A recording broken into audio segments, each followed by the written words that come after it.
നമുക്ക് പെട്ടെന്ന് ഏജ് ആവാനുള്ള ഒരു പ്രധാന വില്ലെന്ന് പറയുന്നത് നമ്മുടെ സൂര്യനാണ് കേട്ടോ. സൂര്യനിൽ വരുന്ന ആ ഒരു സൂര്യപ്രകാശമാണെങ്കിലും അൾട്രാവയലറ്റ് പ്രകാശമാണെങ്കിലും എന്താണെങ്കിലും ഇത് നമ്മുടെ ചർമ്മത്തിന് നല്ല രീതിയിൽ തന്നെ ബാധിക്കുന്നുണ്ട് കേട്ടോ. പെട്ടെന്ന് തന്നെ നമ്മുടെ ചർമ്മം പ്രായമായ പോലുള്ളൊരു ഫീൽ ആയിരിക്കും കേട്ടോ. അവിടെ ഇടയ്ക്ക് ചുക്കി ചുളിഞ്ഞിട്ട് ഒരുമാതിരി ഒരു വയസ്സായ ലുക്കായിരിക്കും. അതുമാത്രമല്ല നമ്മുടെ ഫേസിൽ ഉണ്ടാവുന്ന സകലമായ പ്രശ്നങ്ങളിൽ ഒരു 90% പങ്കുവഹിക്കുന്നത് നമ്മുടെ ഈ ഒരു പ്രധാന വില്ലനായിട്ടുള്ള ഈ സൂര്യൻ തന്നെയാണ് കേട്ടോ. അതുകൊണ്ടാണ് ഈ സൺസ്ക്രീനൊക്കെ അപ്ലൈ ചെയ്യാൻ പറയുന്നത് കേട്ടോ. അപ്പോൾ സൺസ്ക്രീൻ മസ്റ്റാണേ.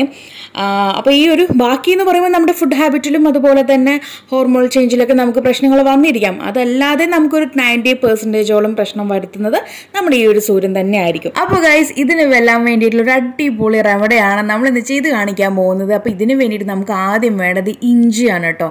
ഇഞ്ചി ഉപയോഗിച്ചിട്ടുള്ള ഒരു ക്രീമിൻ്റെ മേക്കിംഗ് ആണ് ഈ ഒരു വീഡിയോയിൽ നമ്മൾ ചെയ്ത് കാണിക്കുന്നത്. അപ്പോൾ ഈ ഒരു ഇഞ്ചിക്കകത്ത് ധാരാളം ആൻറ്റി ഓക്സിഡൻ്റ് അടങ്ങിയിട്ടുണ്ട്. അറിയാലോ, ആൻറ്റി ഓക്സിഡൻ്റ് നമുക്ക് കുറയുമ്പോഴാണ് നമുക്ക് പെട്ടെന്ന് നമ്മുടെ ഫേസിൽ ഞാനീ പറഞ്ഞ പോലെ നമുക്ക് ഏജ്ഡ് ആവുന്ന ഒരു ഫീൽ ഉണ്ടാവുക കേട്ടോ. അത് നമ്മൾ കഴിക്കുന്നതിൽ കുറവുണ്ടെങ്കിലും നമുക്കിതിങ്ങനെ സംഭവിക്കാം. ബാക്കി പറഞ്ഞ 90% നമുക്ക് സൂര്യനിൽ നിന്ന് കിട്ടുന്ന ഒരു പ്രശ്നം തന്നെയാണ് കേട്ടോ. അപ്പോൾ നമ്മൾ അകത്തേക്ക് എടുക്കുകയാണെങ്കിലും ചില സമയങ്ങളിൽ നമുക്ക് അകത്തേക്ക് എടുത്തെങ്കിൽ പോലും നമ്മളിത് ഈ പറഞ്ഞ പോലെ സൂര്യൻ്റെ വെയിൽ കൊള്ളൊക്കെ ആണെന്നുണ്ടെങ്കിലും നമുക്ക് ഈ പറഞ്ഞ പ്രശ്നങ്ങളൊക്കെ ഉണ്ടാവാം. അപ്പോൾ നമ്മൾ അകത്തോട്ടും എടുക്കുക, അതുപോലെ തന്നെ പുറത്ത് അപ്ലൈ ചെയ്യുക കേട്ടോ. അപ്പോൾ അടിപൊളിയായിട്ടുള്ള ഒരു ഇഞ്ചി ക്രീം മേക്കിംഗ് നമ്മൾ ചെയ്തെടുക്കുകയാണ്. ഈ ഒരു ഇഞ്ചിക്കകത്ത് ജിഞ്ചറോൾ എന്ന ആൻറ്റി ഏജിങ് കണ്ടന്റ് ധാരാളം ഉണ്ട്. ഇത് നമ്മുടെ ഫെയിൽ ആയിട്ടുള്ള കൊളാജനെ നല്ല രീതിക്ക് പ്രൊട്ടക്റ്റ് ചെയ്യാൻ വേണ്ടിയിട്ടും അതുപോലെ തന്നെ നമ്മുടെ സ്കിന്നിനെ നല്ല രീതിക്ക് ടൈറ്റെയിൻ ചെയ്ത് വെക്കാനായിട്ടും നന്നായിട്ട് ഹെൽപ്പ് ചെയ്യുന്ന ഒരാളാണ് ഈ ഒരു ജിഞ്ചറോൾ എന്ന് പറഞ്ഞിട്ടുള്ള കണ്ടന്റ് കേട്ടോ. അപ്പോൾ അതുകൊണ്ട് തന്നെയാണ് നമ്മളിവിടെ ഇഞ്ചിയുടെ ആ ഒരു ജ്യൂസ് എടുക്കുന്നത്. ഈ ഒരു ജ്യൂസിനകത്ത് നമുക്ക് ശ്രദ്ധിച്ച് നോക്കുകയാണെങ്കിൽ ആ ഒരു സ്റ്റാർച്ച് കാണാൻ പറ്റും കേട്ടോ. നമ്മളിത് കുറച്ച് നേരത്തേക്ക് വെക്കുകയാണെങ്കിൽ നമുക്ക് ആ ഒരു സ്റ്റാർച്ച് കണ്ടന്റ് കൂടി ഇതിനകത്തേക്ക് കാണാൻ പറ്റും. അപ്പോൾ ഗൈസ്, നിങ്ങൾ വീഡിയോയിൽ കണ്ട പോലെ ചെറിയൊരു കഷ്ണം ഇഞ്ചി എടുത്ത് നമ്മൾ ജ്യൂസ് ആക്കി വെച്ചിട്ടുണ്ട്. ഇനി നമുക്ക് വേണ്ടത് ഷിയ ബട്ടർ ആണ്. അൺറിഫൈൻഡ് ആയിട്ടുള്ള ഓർഗാനിക് ഷിയ ബട്ടർ ആണ് ഞങ്ങൾ എടുക്കുന്നത്. ഇത് നമുക്ക് ഏകദേശം 1 ടേബിൾ സ്പൂൺ മതിയാകും കേട്ടോ. നമ്മൾ 1.5 അല്ലെങ്കിൽ 1 ടേബിൾ സ്പൂണോളം ഈ ഒരു ഇഞ്ചിയുടെ ജ്യൂസ് എടുക്കുന്നുണ്ട്. നമുക്ക് ഒത്തിരി ആവശ്യമില്ല, നമ്മൾ ഒത്തിരി നാളത്തേക്ക് ഉണ്ടാക്കി വെക്കേണ്ട കാര്യമില്ല. ഒരു 1 വീക്കിനുള്ളത് മാത്രം ഉണ്ടാക്കിയാൽ മതി. DIY എന്ന് പറയുമ്പോൾ അല്ലെങ്കിൽ ഹോം റെമഡീസ് എന്ന് പറയുമ്പോൾ നമുക്ക് 1 വീക്കിനൊക്കെ ഉള്ളിൽ ഉണ്ടാക്കി ഉപയോഗിച്ച് തീർത്താൽ മതി. അപ്പോൾ ഞാനിവിടെ ഷിയ ബട്ടർ, അൺറിഫൈൻഡ് ആയിട്ടുള്ള ഷിയ ബട്ടർ എടുക്കുന്നുണ്ട്. 1 ടേബിൾ സ്പൂൺ അല്ലെങ്കിൽ ഒരു 1.5 ടേബിൾ സ്പൂണോളം നമുക്ക് എടുക്കാം കേട്ടോ. ഈക്വലായിട്ട് തന്നെ എടുക്കാനായിട്ട് നോക്കുക. അപ്പോൾ ഞാനത് ഈ ഇതുപോലെ ചെറിയൊരു കുഞ്ഞു കുഴിയുള്ള കരണ്ടിയിലോട്ടേക്ക് ഒഴിച്ചു കൊടുക്കുകയാണ്. നമുക്കിത് ഡബിൾ ബോയിലിംഗ് മെത്തേഡ് വഴി നിങ്ങൾക്ക് മെൽറ്റ് ചെയ്തെടുക്കാം. അതല്ലാന്നുണ്ടെങ്കിൽ ഡയറക്റ്റായിട്ടും ഏറ്റവും ലോ ഫ്ലെയിമിൽ നമുക്ക് ഗ്യാസ് ഓൺ ചെയ്തിട്ട് ഏറ്റവും ലോ ഫ്ലെയിമിലായിട്ട് വെക്കുക. എന്നിട്ട് നമുക്കിതങ്ങൊന്ന് മെൽറ്റ് ചെയ്ത് കൊണ്ടുവന്നാലും മതി കേട്ടോ. അത് മെൽറ്റ് ചെയ്യുന്ന നേരം കൊണ്ട് തന്നെ നമുക്കിവിടെ വേറൊരു പരിപാടി കൂടി ഉണ്ട്. അപ്പോൾ നമ്മൾ എടുത്ത് വെച്ചിരിക്കുന്ന ഒരു ഇഞ്ചിയുടെ നീര് നമ്മൾ അല്പം വേണമെങ്കിൽ വെള്ളമൊക്കെ ഒഴിച്ച് അരച്ചെടുത്താലും കുഴപ്പമൊന്നുമില്ല കേട്ടോ.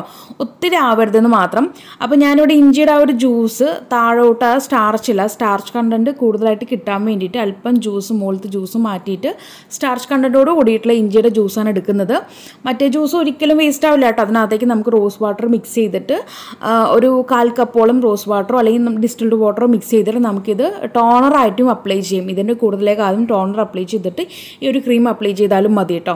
അപ്പോൾ ഇതാ നമ്മൾ ആ ഒരു സ്റ്റാർച്ച് അടങ്ങിയിട്ടുള്ള ഈ ഇഞ്ചിയുടെ ജ്യൂസ് ഇത്രത്തോളം എടുത്തിട്ടുണ്ട്. എന്നിട്ട് ഇതിനകത്തേക്ക് നമ്മൾ 2 ടേബിൾ സ്പൂണോളം നമ്മൾ ഷംനൂസ് ഓർഗാനിയുടെ ആവാരമ്പൂട ആലുവേറ ജെല്ല് കേട്ടോ. അപ്പോൾ നിങ്ങളുടെ കയ്യിൽ ആലുവേറ ജെല്ല് ഉണ്ടെങ്കിൽ അത് ചേർത്താലും മതി. അതല്ല ഈ ഒരു ആവാരമ്പൂട ജെല്ല് ഉണ്ടെങ്കിൽ ഇതിപ്പോൾ മേടിച്ചിട്ടുള്ള ആൾക്കാരുണ്ടെങ്കിൽ ഇത് ഉപയോഗിച്ചാലും ഒരു കുഴപ്പമില്ല കേട്ടോ. നമുക്ക് പകൽ സമയങ്ങളിൽ ഉപയോഗിക്കാവുന്നതാണ്. അപ്പോൾ 2 ടേബിൾ സ്പൂൺ നമ്മൾ ഈ ഒരു ആവാരമ്പൂട ജെല്ല് കൂടി ചേർത്ത് നന്നായിട്ട് മിക്സ് ചെയ്യണം. ഒരു ഇഞ്ചി ജ്യൂസിനകത്തേക്ക് ഇട്ടിട്ട് നന്നായിട്ട് അങ്ങ് മിക്സ് ചെയ്യണം. അപ്പോൾ ഈ ഒരു ടൈം കൊണ്ട് തന്നെ നമ്മുടെ ഷിയ ബട്ടർ നല്ല രീതിക്ക് മെൽറ്റായിട്ട് വന്നിട്ടുണ്ട്. അപ്പോൾ ഈ ഒരു ഷിയ ബട്ടർ കൂടി ഞാൻ ഇതിനകത്തേക്ക് ആഡ് ചെയ്ത് കൊടുക്കുകയാണ്. ഞാൻ നേരത്തെ പറഞ്ഞ പോലെ തന്നെ ഒരു 1.5 ടേബിൾ സ്പൂണോളം നമുക്ക് കിട്ടിയിട്ടുണ്ടായിരുന്നു ഈ ഒരു ഷിയ ബട്ടർ. അത് നന്നായിട്ട് ഇതിനകത്തേക്ക് ആഡ് ചെയ്തിട്ട് നല്ല രീതിക്ക് മിക്സ് ചെയ്ത് കൊണ്ടുവരാം. കഴിഞ്ഞിട്ടില്ല കേട്ടോ. ലാസ്റ്റ് ആൻഡ് ഫൈനലായിട്ട് ഇതിനകത്തേക്ക് ഒരാളെ കൂടി ചേർക്കാനുണ്ട്. അപ്പോൾ ഇത് നല്ല രീതിക്ക് ആദ്യം മിക്സ് ചെയ്ത് കൊണ്ടുവരാം. മിക്സ് ചെയ്തതിന് ശേഷം നമ്മൾ ഇതിനകത്തേക്ക് അടുത്തത് ചേർക്കുന്നത് നമ്മുടെ സ്കിന്നിലേക്ക് യോജിച്ചിട്ടുള്ള നല്ലൊരു ഓയിൽ. അത് നിങ്ങൾക്ക് ഉപയോഗിച്ചിട്ടുണ്ടെങ്കിൽ മുഖക്കുരു വരില്ല എന്ന് ഉറപ്പുള്ള ഓയിലായിരിക്കണം. അതല്ലാതെ ഏതെങ്കിലും ഒരു ഓയിൽ എടുത്ത് ഉപയോഗിച്ചിട്ടുണ്ടെങ്കിൽ ചിലപ്പോൾ നിങ്ങൾക്ക് പിമ്പിൾസ് വരാം.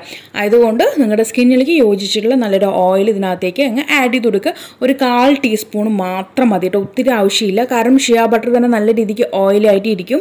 അതുകൊണ്ട് നമുക്ക് 1/4 ടീസ്പൂണായിട്ട് നമുക്ക് ഈ ഒരു ഓയിൽ കൂടി ഇതിനകത്തേക്ക് ആഡ് ചെയ്ത് നന്നായിട്ട് അങ്ങ് മിക്സ് ചെയ്ത് കൊണ്ടുവരാം കേട്ടോ. മിക്സ് ചെയ്തതിന് ശേഷം ഇതിനകത്തേക്ക് ഇനി ഫ്രാഗ്രൻസ് ഒക്കെ വേണമെങ്കിൽ, ഫ്രാഗ്രൻസ് അല്ല എസെൻഷ്യൽ ഓയിലോ അല്ലെങ്കിൽ ഫ്രാഗ്രൻസോ അല്ല, ഏതായാലും കുഴപ്പമൊന്നുമില്ല. വേണമെങ്കിൽ ചേർക്കാം, ഇല്ലാതെ തന്നെ നമുക്ക് നല്ല സ്മെല്ലാണ് കേട്ടോ ഇത്. നമുക്കിതിൻ്റെ ഒരു സ്മെല്ലിൻ്റെ ഒരു ആവശ്യം തന്നെയില്ല. ഇതിനകത്ത് ചേർത്തിരിക്കുന്ന ഇഞ്ചിയുടെ ആണെങ്കിലും നമ്മുടെ ആവാരമ്പുട ജെല്ലി ആണെങ്കിലും ഷിയ ബട്ടറിൻ്റെ ഒക്കെ ആണെങ്കിലും നല്ല രീതിക്ക് എല്ലാം കൂടി നല്ലൊരു കോമ്പിനേഷനായിട്ട് നല്ലൊരു സ്മെല്ല് ഇപ്പോൾ തന്നെ ഉണ്ട് കേട്ടോ. അപ്പോൾ വേണമെങ്കിൽ ചേർത്താൽ മതി, ഇല്ലെങ്കിൽ കുഴപ്പമൊന്നുമില്ല. അപ്പോൾ ഗൈസ്, ഇതാണ് നമ്മുടെ ആ ഒരു കൊളാജിൻ ക്രീം കേട്ടോ. ഇത് ഉപയോഗിക്കുകയാണെങ്കിൽ ഞാൻ പറയുന്നു നിങ്ങൾക്ക് ഒരു 20 വയസ്സ് കുറഞ്ഞ് കിട്ടിയിരിക്കും. അത്രയും സൂപ്പർ ഡൂപ്പറായിട്ടുള്ള എഫക്റ്റീവായിട്ടുള്ള 101% എഫക്റ്റീവായിട്ടുള്ള ഒരു ക്രീമാണ്. തീർച്ചയായിട്ടും ഉറപ്പായിട്ടും നിങ്ങളെല്ലാവരും ഇതൊന്ന് ട്രൈ ചെയ്ത് നോക്കണം. നിങ്ങൾക്കിത് ഡേ ടൈമിൽ ഉപയോഗിക്കാം. നൈറ്റ് ടൈം പറയുമ്പോൾ നമുക്കിത് ഷിയ ബട്ടറിനകത്ത് ആഡ് ചെയ്തുകൊണ്ട് തന്നെ ഹെവി ആയിട്ട് നമുക്ക് ഫീൽ ചെയ്യും. അതുകൊണ്ട് നൈറ്റ് ടൈം ഞാൻ സജസ്റ്റ് ആക്കുന്നില്ല. നിങ്ങൾക്ക് പകൽ സമയങ്ങളിൽ തന്നെ 2-3 തവണ നിങ്ങൾക്കിത് അപ്ലൈ ചെയ്ത് വരാവുന്നതാണ് കേട്ടോ. ഒരു അടിപൊളി റിസൾട്ടായിരിക്കും, അമേസിങ് റിസൾട്ടായിരിക്കും. നിങ്ങളുടെ കൺതടങ്ങളിൽ ഉണ്ടാകുന്ന ചുളിവാണെങ്കിലും നെറ്റിമേൽ ഉണ്ടാകുന്ന ചുളിവുകളാണെങ്കിലും എല്ലാം തന്നെ പെട്ടെന്ന് നല്ല രീതിയിൽ റിസൾട്ട് ആയിരിക്കും കിട്ടുക. അപ്പോൾ എല്ലാവരും ട്രൈ ചെയ്ത് നോക്കുക. ട്രൈ ചെയ്ത് നോക്കിയിട്ട് നിങ്ങളുടെ ഫീഡ്ബാക്ക് അറിയിക്കാൻ മറക്കരുത്. അപ്പോൾ ഇനിയൊരു പുതിയ വെറൈറ്റി വീഡിയോയുമായി വരുന്നവരേക്കും tata bye bye from Shamna.